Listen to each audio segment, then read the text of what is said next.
नमस्कार आपण माने देखुछंती दिव्य उत्सव ओडिशा।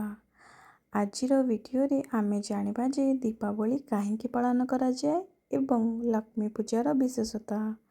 दीपावली हेउछि एक प्राचीन हिंदू पर्व जहा अंधकार उपरे आलोकर विजय।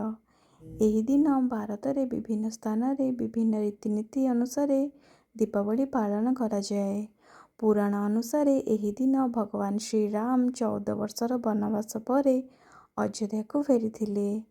तांकर आगमन को उल्लास रे पालन करिबा पई अयोध्यावासी माने घरे घरे दीप जलाइथिले।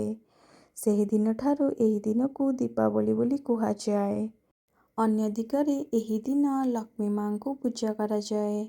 मां लक्ष्मी हेउछंती धन और समृद्धि सौभाग्यर देवी।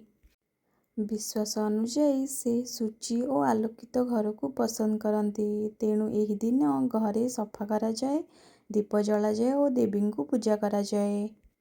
ओडिशा रे दीपावली दिन गोटिए विशेष पूजा हुए जहाकू उत्कली भाषा रे बड़बड़िया पितृपूजा बोली कुहा जाए।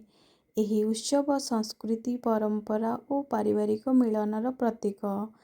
तेणु दीपावली हेउछि अन्याय उपरे न्यायर विजय और अंधकार उपरे आलोकर जययात्रा। तेणु चलंतु एही दीपावली रे आमे मानसिक अंधकार को दूर करिबा पई दीप जलाई भल पाइबा और आशीर्वाद आलोकर सहित आगु को बढ़िबा पई एक उत्सव को उल्लास रे पालन करिबा। आशा करूछि आपण माने एही वीडियो रु किछि नुआ शिखिथिबे।